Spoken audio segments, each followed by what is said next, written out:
As Cindy said, I'm Amy Phillips. I'm faculty. I'm a professor of teaching at the Daniels College of Business in the Department of Business Information and Analytics. I've been here at DU for 18 years. I left a tenured position at the University of New Hampshire. And if you're wondering why somebody would ever leave a tenured position, well, has anyone lived in New Hampshire in the wintertime? Especially this winter, right? It is a true pleasure as well as an honor to come and speak to you this evening. I know that the title has been marketed as storytelling, and that's kind of a subtitle to me. The main title we've been using is not just analytics, but now visual analytics. That seems to be the buzzword in 2018. I'm going to start our time this evening the same way I start all of my classes. Now, my area of expertise, along with my scholarly research, is in databases and data information systems. So I've been building databases for years and years and years. And whether I'm teaching a class on foundations of information systems, or a data warehousing class, or business-driven technology class, I start all my classes the same way. And it goes like this. How is it that Facebook, pre-IPO, was worth $100 billion?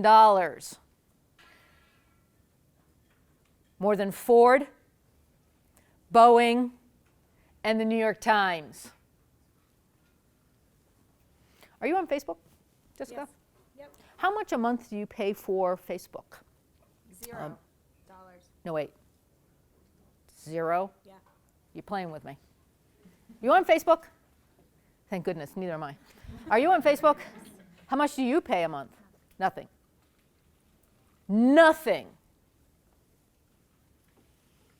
And before I came in tonight, I looked at their market cap. That's Facebook's market cap. $485 billion. More than Ford, Boeing, and the New York Times combined. And you pay nothing. You pay nothing. And let me see, you willingly give them that, market valuation for free. Because you willingly give them that data. Is that what I'm hearing? Yes? So you do pay. You do pay, don't you? And boy, have we learned that over the last week. We have really heard that. It's amazing that a company that you pay nothing for out of your immediate pocket, noted, is worth more than a car, airplane, and mainstream media.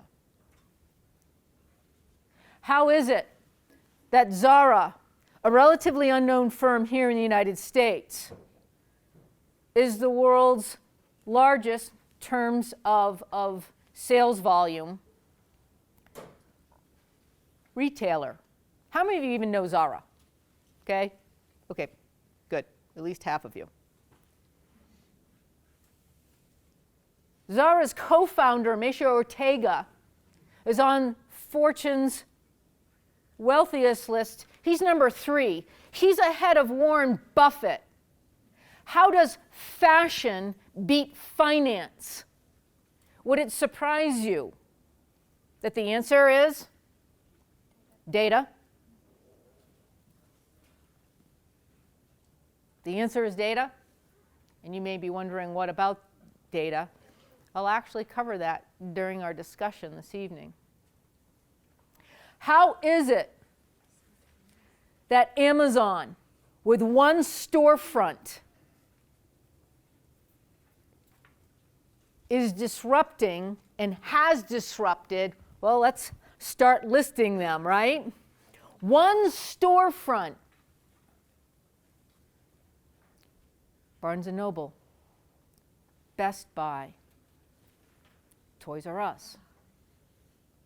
One storefront. How is it that Netflix, with one storefront, completely disrupted Blockbuster? 50% of the households in the United States at one time were Blockbuster card-carrying customers. How did one storefront do that?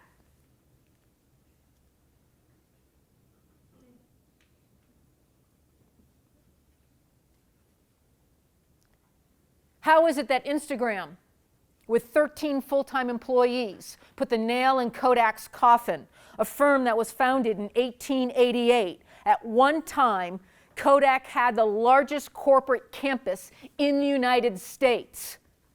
That campus now, a ghost town. How is that possible?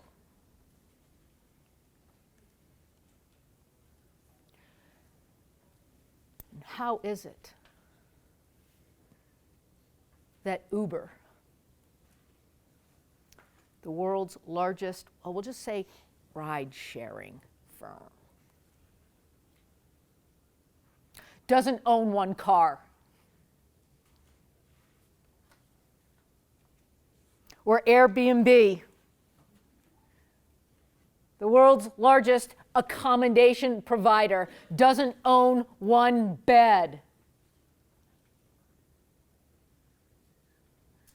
What do they own, folks? And it isn't really just about data, so I'm going to turn this into a question. You guys ready for a quiz? I mean, it is academia. You ready? You ready for a quiz? How do you compete? Thank you. Mary gave me the okay. How do you compete in business when your competition is just a click away and everybody can copy what you do? Think about doing business in 2018. Let me repeat, and I'll even slow down a whisker. How do you compete in business when your competition is just a click away and everybody can copy what you do? Now, I just teed up some examples that provide illustration for answering that question. And there is an answer. It's not rhetorical. So those companies that we just used as an example and an illustration, what do they have that their nearest competitor doesn't have? So you said data, but that's only part of it. How many of you are sitting on an enormous amount of data and you have no clue what to do with it because it's so enormous? You're just like, I don't know where to start. So what do these firms do? What are the Airbnbs? What are the Ubers? What are the Zaras? What are the Amazons? What do? They analyze it. They analyze it. And we're not talking about, and by the way, for the record, I took the tape off the glasses and I left my pocket protector at home. They're not the Uber geeks. These are business people making business decisions. And would it shock you that a lot of those decisions are being made in the palm of their hand? Because they have access to data 24/7. I'm going to demonstrate that this evening. Of how we live, work, breathe in what is being called the data economy. But again, data is only part of it. Before we get into more of the formal discussion this evening, and I really want to make this interactive, I actually have some questions throughout the deck. We will make the deck available to you later if you want it. But before we get into the formal part of tonight's conversation, I want to read to you from a book. It's entitled 2020 Vision, subtitled Transform Your Business Today to Succeed in Tomorrow's Economy. How many of you are looking to transform your business today to succeed in tomorrow, right? Up go the hands. Well, allow me to read just a couple of paragraphs here. In every economy, The core technology becomes the basis for revitalization and growth. Information technologies are the core for today's economy, and to survive, all businesses must informationalize. From small mom and pop stores to giant global corporations, the point to grasp is not merely that all economic activities will depend upon information to create and control their destiny. The point is that economic value from generating, using, selling information is growing significantly faster than the value added by producing traditional goods and services.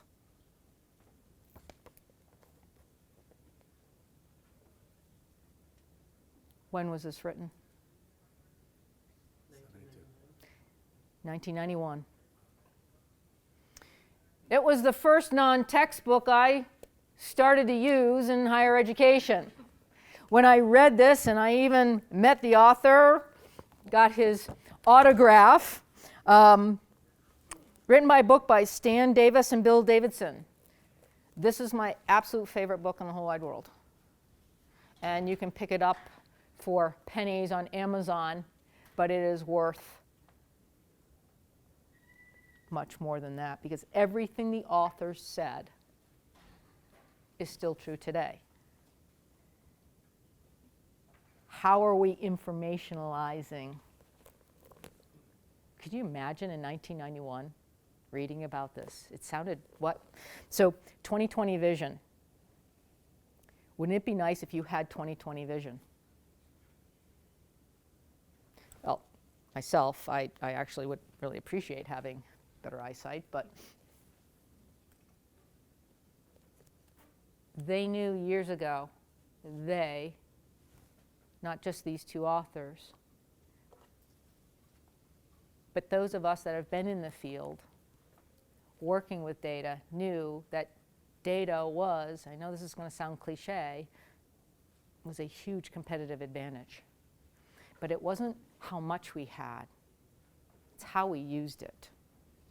It's how we used it.